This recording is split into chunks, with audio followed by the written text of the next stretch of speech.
Il existe plusieurs grandes catégories d'intervenants sur les marchés d'échange. On a tout d'abord les entreprises classiques, McDo, Coca, Adidas, Nike, donc des entreprises qui ont recours au marché d'échange, qui vont essayer de couvrir des positions.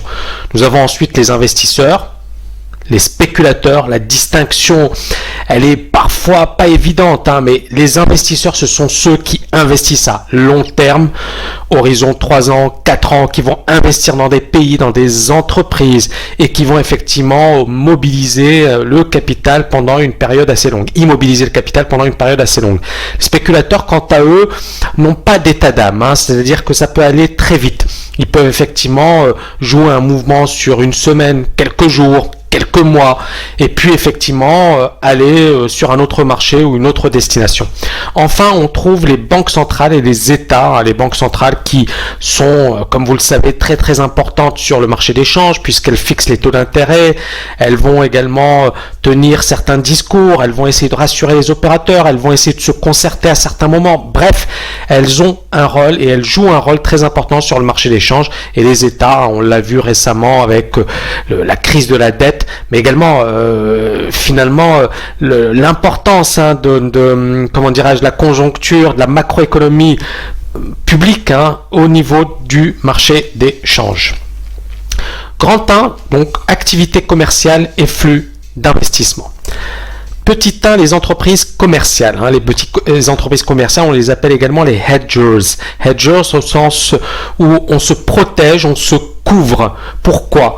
Parce que effectivement, une entreprise commerciale classique, son objectif principal n'est pas de spéculer sur les marchés. Son objectif principal, c'est par exemple de produire tel ou tel bien. Et à partir de là, eh bien effectivement, il y a une exposition à ce que l'on appelle le risque de change. Je m'explique. Si par exemple j'exporte ma marchandise vers les États-Unis, d'accord, et si ma recette, je la reçois en dollars, on est bien d'accord que le cours du dollar aujourd'hui ne sera pas le cours du dollar dans 1 mois, 2 mois, 3 mois. Et à partir de là, il est important de se couvrir pour éviter effectivement ce risque de change. Donc les entreprises commerciales sont fortement exposées au risque de change, mais également au risque de l'évolution des matières premières. Et moi, j'ai eu la chance d'exercer le poste de trésorier d'un grand groupe de la région Middle East, Nord-Africa. Et dans ce groupe, il y avait non seulement une exposition au marché d'échange, mais également aux matières premières. Et il y avait pas mal de couvertures à effectuer, dont j'en effectuais pas mal. Et on voit bien qu'effectivement, par exemple, certaines entreprises, elles vont importer ou elles vont acheter des matières premières type le pétrole, l'énergie. Elles vont, pour certaines, acheter des matières premières agricoles, le blé, le cacao, etc. Et à partir de là, eh bien, ces prix fluctuent et c'est quelque chose qui leur échappe totalement. Pourquoi ? Parce qu'elles n'ont aucune emprise sur les marchés financiers. Néanmoins, ces entreprises ont un impératif de rentabilité. C'est-à-dire que si par exemple j'achète un produit ou une matière première pour 10 et que avec l'hypothèse d'une matière première pour 10 dollars, par exemple une tonne vaut 10 dollars. Donc je prends cette hypothèse. Et donc ma marge, ce que je vais gagner sur ce produit, eh bien, sera de 2 ou de 3. On est dans une situation où si effectivement cette matière première augmente fortement, si le cours de cette matière première augmente fortement et passe de 10 à 14, l'entreprise est en train de perdre de l'argent, beaucoup d'argent. À partir de là, on voit bien l'impératif pour une entreprise classique de s'intéresser au marché financier, parce que sinon ce sont les marchés financiers qui vont s'intéresser au sort de cette entreprise et qui risquent de la mettre en difficulté. Donc la fluctuation des taux de change peut expliquer à elle seule une grande partie du résultat généré par une entreprise, et c'est la raison pour laquelle dans les entreprises modernes, les entreprises importantes, eh bien aujourd'hui on trouve de véritables salles de marché avec des traders recrutés dans les banques. Le but c'est quoi? C'est effectivement de gérer ce risque de change, ce risque lié aux matières premières. C'est de plus en plus important, non seulement au niveau des entreprises, mais également au niveau des États et bien sûr au niveau des banques. La couverture des risques ou le hedging. Une couverture, c'est quoi? Ça consiste tout simplement à neutraliser ou à réduire un risque. Si par exemple, mon objectif est d'acheter une matière première à 10 dollars, ou si pour moi le cours de 10 dollars est un cours convenable. Mon but c'est quoi? Je veux acheter cette matière première. Mon but c'est d'éviter effectivement de me retrouver dans une situation où ça passe de 10 dollars à 12 dollars. Donc le prix augmente et je me retrouve dans une situation effectivement défavorable. Donc qu'est-ce que je vais faire? Eh bien je vais essayer de me protéger en bloquant le prix dès aujourd'hui.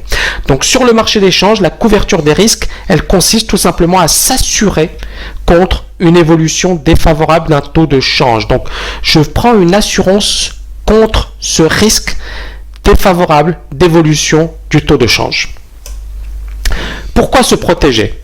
Tout simplement, comme je viens de l'expliquer, ça permet de sécuriser un prix de vente qui permet d'assurer la rentabilité de l'investissement. D'accord? Si par exemple, je sais que je vais acheter une matière première pour 10, si je sais que je vais vendre mon produit fini pour 13, à partir de là, si je sécurise dès aujourd'hui le prix d'achat de la matière première, pour moi, d'une certaine manière, je sais que j'ai une marge qui est favorable et que je serai gagnant dans l'affaire. Par contre, si je ne sécurise pas, eh bien effectivement, les marchés financiers peuvent me le payer assez cher. Donc pourquoi se protéger? On va prendre un exemple concret. Au 1er janvier, 1 euro égale 1,10 $. C'est-à-dire qu'un euro permet d'acquérir 1,10 $. On vend une marchandise, donc un prix de vente de 1100 $ par unité. On passe un contrat de vente avec les États-Unis pour 10 000 unités de ce produit. C'est-à-dire, on prend 10 000 multiplié par 1100, 11 millions de dollars ou 10 millions d'euros, puisque 11 millions divisé par 1,10 égale 10. L'entreprise doit livrer sa marchandise dans 6 mois. D'accord? Et elle va recevoir sa recette en dollars à la même période, dans 6 mois. Donc je vends aujourd'hui 10 000 unités à un prix de 1100 $ par unité et je sais que je vais recevoir 11 millions de dollars dans 6 mois. Or, entre-temps, le dollar baisse fortement. Et on se retrouve dans une situation où 1 euro égale 1,30 $. On était à 1 euro égale 1,10 $ et on se retrouve avec 1 euro égale 1,30 $.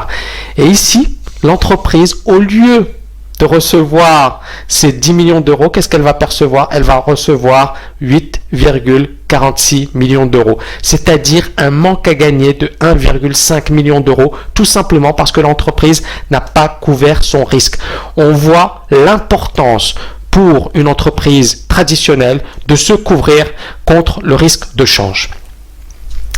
La gestion du risque par les entreprises internationales. Donc à l'origine, la couverture du risque sur le marché des changes avait pour but de faciliter le commerce international. C'est-à-dire, le but c'est quoi? C'est de se dire, ok, je vais effectuer des transactions au niveau international et la gestion du risque, elle me permettra justement de me couvrir, de me protéger, d'assurer un prix d'achat ou un prix de vente. Il existe différents instruments mis à la disposition des hedgers, donc des entreprises qui souhaitent se couvrir.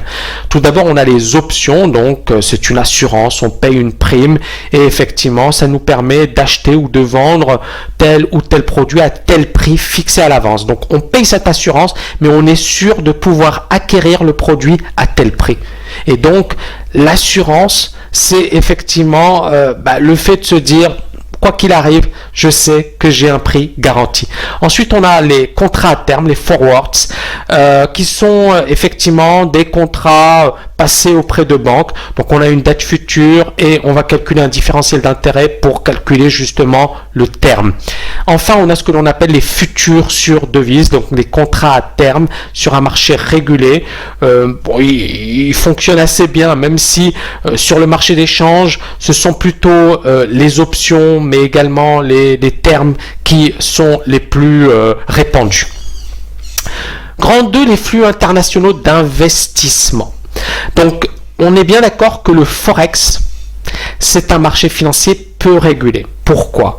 Parce que la plupart des pays développés à économie de marché ne souhaitent pas imposer de restrictions sur les flux internationaux de capitaux.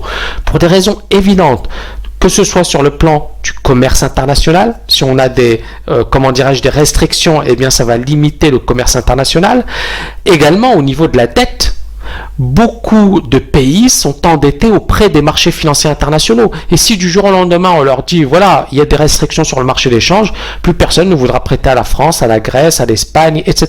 Et on se retrouvera dans une situation beaucoup plus catastrophique. Il est clair qu'on critique la spéculation pour des raisons qui peuvent parfois être effectivement fondées.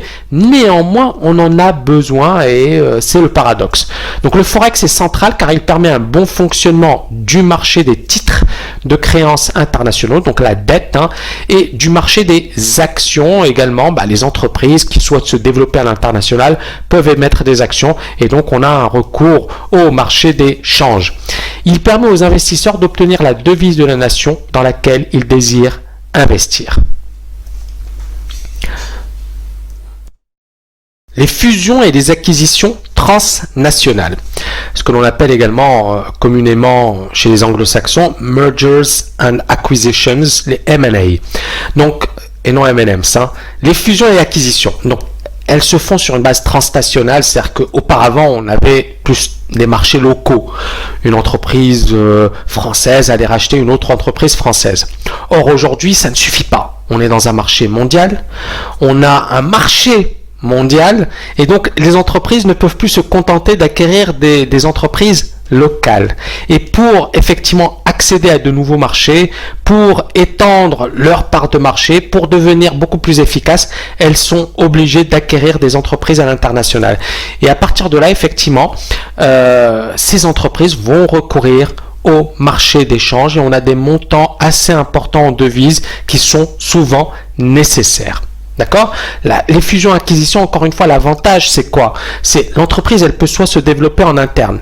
Et donc, qu'est-ce qu'elle va faire? Elle va se développer, donc elle va développer des usines, elle va recruter des personnes localement, etc. pour s'implanter dans un autre pays. Mais elle peut également, et c'est là l'avantage des fusions-acquisitions, elle peut tout simplement acquérir une entreprise à l'étranger. Et ça va beaucoup plus vite puisque cette entreprise fonctionne, est opérationnelle et ça peut effectivement lui économiser un temps fou. Grand 2, les spéculateurs. Alors les méchants spéculateurs, beaucoup de personnes critiquent les spéculateurs et sur le marché des changes, ces spéculateurs sont très présents puisque selon la Banque des règlements internationaux, 90% des transactions sur le marché des changes se font dans une optique spéculative. Ça veut dire quoi une optique spéculative? On vient de voir les investisseurs, donc une entreprise qui va acquérir une autre entreprise. On a également étudié les entreprises classiques. Donc par exemple, je veux exporter un certain produit et à partir de là, effectivement, je vais recourir au marché d'échange pour me protéger. Là, on est dans une optique purement spéculative, c'est que moi, j'anticipe une hausse ou une baisse du marché de telle ou telle parité et à partir de là, eh bien, je vais prendre un pari spéculatif. Ces spéculateurs, il ne faut pas le négliger, jouent un rôle essentiel sur les marchés financiers. C'est-à-dire que ce sont les marchands des temps modernes, mais ce sont surtout ceux qui permettent aux marchés financiers d'exister. Sans spéculateurs, il n'y a pas de spéculation, bien évidemment, mais surtout, il n'y a pas de marché financier. Et donc, ces spéculateurs jouent un rôle essentiel parce qu'ils permettent aux opérateurs, donc aux entreprises classiques, de se couvrir. Quand l'entreprise, elle se dit, moi je ne veux pas que le dollar baisse, et donc je vais me couvrir aujourd'hui. Elle va se couvrir, mais qui est la contrepartie? Le spéculateur. C'est lui qui prend le risque. C'est lui qui dit à l'entreprise, ok, vous pouvez y aller, moi je prends la contrepartie. D'accord? Alors, ces spéculateurs, encore une fois, sont souvent critiqués parce que, à certains moments, on a de grosses interventions, des interventions massives qui peuvent déstabiliser un pays. On l'a vu en Grande-Bretagne, en Grèce, Espagne, l'Europe, les États-Unis, des pays du sud-est asiatique. Bref, la spéculation peut effectivement avoir une puissance considérable et surtout déstabiliser un pays. Mais pour certains économistes, elle a également un rôle nécessaire. Moi, je vais Revenir rapidement sur 1997. En 97, on a eu la crise asiatique, la crise du sud-est asiatique avec la Thaïlande qui s'effondre, la bourse thaïlandaise qui s'effondre, des banques thaïlandaises qui font faillite, etc. Bref, une situation catastrophique. À l'époque, beaucoup de personnes considéraient que il fallait justement punir la spéculation. Pourquoi? Parce qu'elle était à l'origine de tous les problèmes de la planète. Mais en spéculant, quelque part, on a puni la Thaïlande et certains pays du sud-est asiatique. Pourquoi? Parce qu'il y a eu de la cupidité, parce qu'il y a eu des investissements inconsidérés, parce qu'on a fait du n'importe quoi. Et donc, il y a eu une correction sévère, il y a eu des réformes, il y a eu des mesures qui ont été mises en place. Et qu'est-ce qui s'est passé? Est-ce que ces pays du sud-est asiatique sont restés dans leur crise, sans rien faire, etc.? Pas du tout. On a eu une reconstruction, on a eu de nouvelles bases, on a eu de nouveaux fondamentaux et ces pays ont connu une croissance assez impressionnante. Donc encore une fois, et c'est là où la spéculation intervient. La spéculation, qu'est-ce qu'elle dit? Elle dit, ok, si ça va bien, bah, tant mieux. Si ça va mal, eh bien, on est un petit peu comment dirais-je, une sanction. On est un petit peu la main invisible du marché. On va sanctionner ce qui n'est pas bien et on va pousser effectivement les pays en question à effectuer certaines réformes. Le développement du trading sur donc le marché et donc pardon ces spéculateurs sont également aujourd'hui plus connus sous le nom de hedge funds. C'est quoi ces hedge funds? Ce sont effectivement des fonds spéculatifs, des fonds d'investissement spéculatifs. Leur objectif, c'est une rentabilité élevée. Il existe énormément de stratégies, je vais les aborder dans le cours technique gagnante, donc énormément de stratégies de hedge funds, donc je ne vais pas toutes les énumérer, mais des stratégies long, short, equity, donc vous achetez, vous vendez des actions, des stratégies globales macro, vous misez sur la direction d'une devise ou sur une matière première, etc. Vous avez également des stratégies à base d'algorithmes de trading, bref, il y a énormément de stratégies. En théorie, ces hedge funds expliquent que leurs résultats sont décorrélés de la performance des marchés. Justement, l'avantage d'un hedge fund, c'est qu'il peut vendre un marché baissier. Alors qu'une gestion classique, un gestionnaire classique n'a pas le droit. Donc à partir de là, le hedge fund, si effectivement il considère qu'on est dans un marché baissier, peut vendre le marché. Ces hedge funds offriraient une diversification supplémentaire au portefeuille dit classique. Je vais à présent aborder un système ou une approche qui fait polémique, les systèmes de trading algorithmique, à savoir les robots.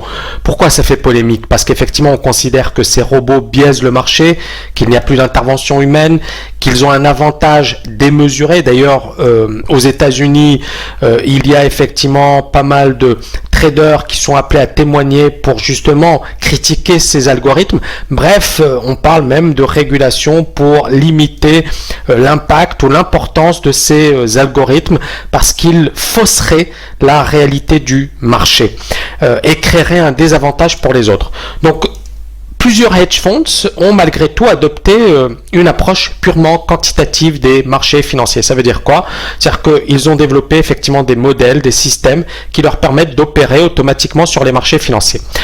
Les estimations conventionnelles du volume quotidien sur le Forex par des systèmes de trading algorithmique sont de l'ordre de 25-30%. C'est-à-dire qu'on a environ 25-30% du volume généré sur le Forex par ces systèmes de trading algorithmique. Sur le marché des actions aux US, on parle de 50, 60, 70%. Donc on voit bien que ces algorithmes sont de plus en plus importants. J'ai d'ailleurs écrit pas mal d'articles sur mon blog Tamikabage. N'hésitez pas à les consulter, c'est pas mal développé et j'ai même des vidéos sur le sujet, donc si ça vous intéresse. Et bien sûr, n'hésitez pas à me poser des questions sur ce thème, que ce soit lors des séances de perfectionnement ou durant les coachings. Alors les day traders, le trading intraday a toujours été la première source de liquidité sur le marché interbancaire. C'est-à-dire qu'effectivement, on a pas mal d'intervenants qui ouvrent des positions et qui la clôturent avant la fin de la journée.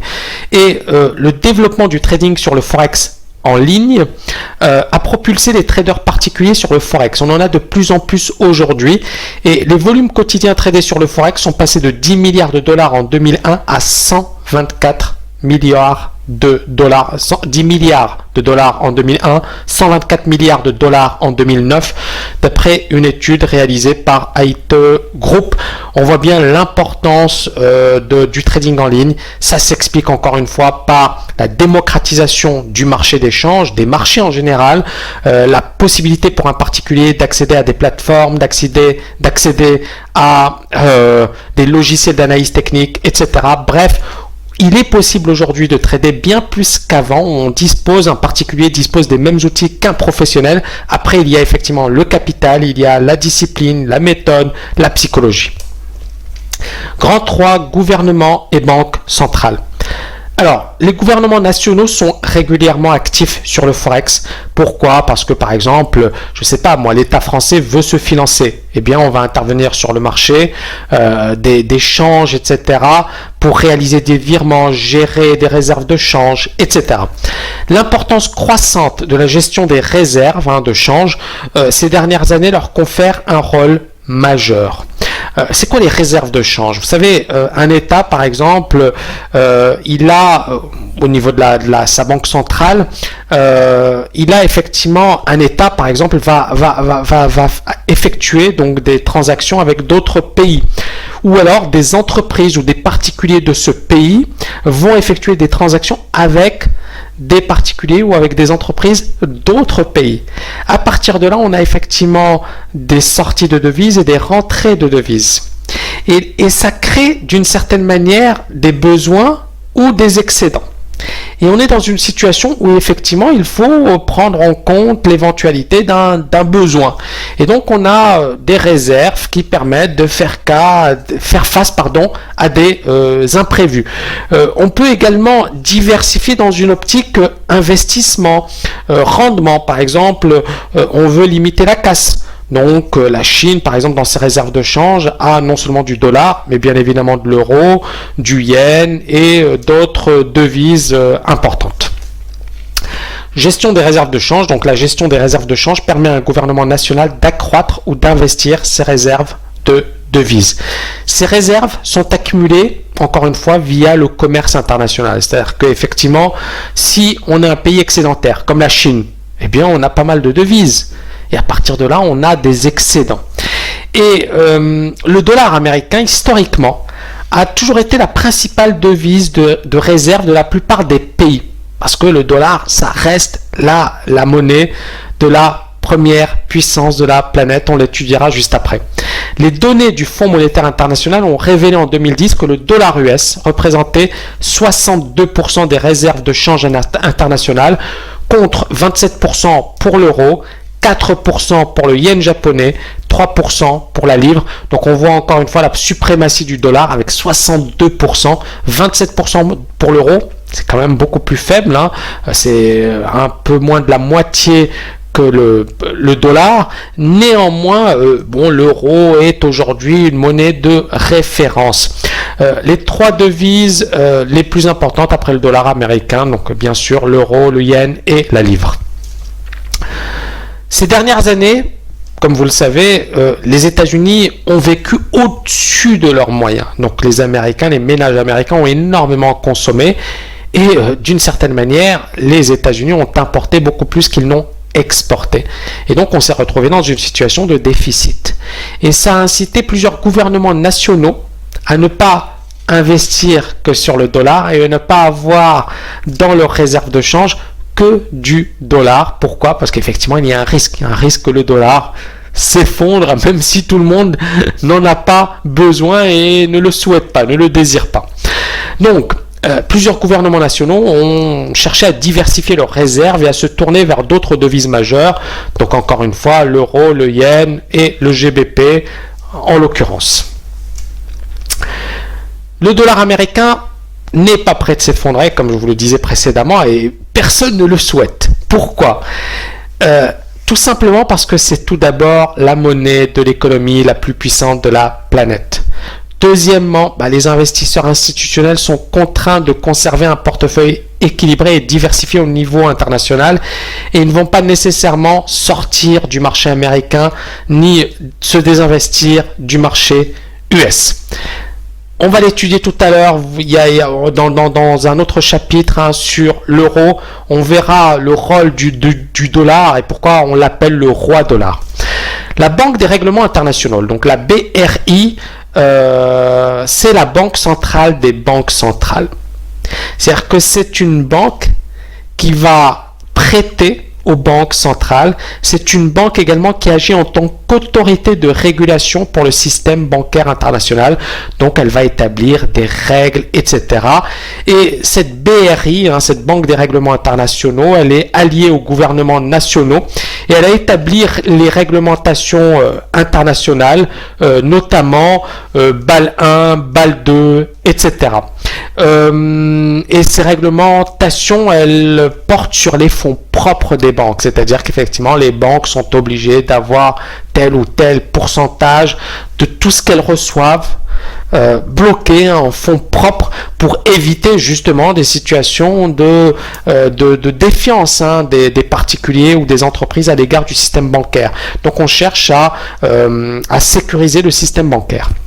Cette BRI donc agit comme une banque pour les gouvernements nationaux et les banques centrales. Elle sert souvent d'intermédiaire sur le marché des changes pour les nations qui désirent diversifier leurs réserves de devises. En faisant appel à la BRI, effectivement, la BRI ne va pas le crier sur les toits et donc effectivement un pays qui est en difficulté peut recourir à la BRI. Et donc l'avantage c'est quoi? C'est qu'on le fait de manière discrète. On évite la spéculation parce qu'un pays qui fait appel par exemple au FMI ou qui fait appel à d'autres pays de manière bruyante, qu'est-ce qui se passe? Eh bien effectivement les spéculateurs le savent et savent que le pays est en difficulté et donc peuvent spéculer contre sa monnaie. La BRI c'est une manière de le faire de manière confidentielle, même si effectivement il y a toujours des rapports qui sont publiés et ces spéculateurs ne sont pas bêtes. Et ils sont à l'affût de toutes les informations et ils vont rechercher les informations qui peuvent effectivement leur donner une piste sur la situation des finances publiques d'un pays.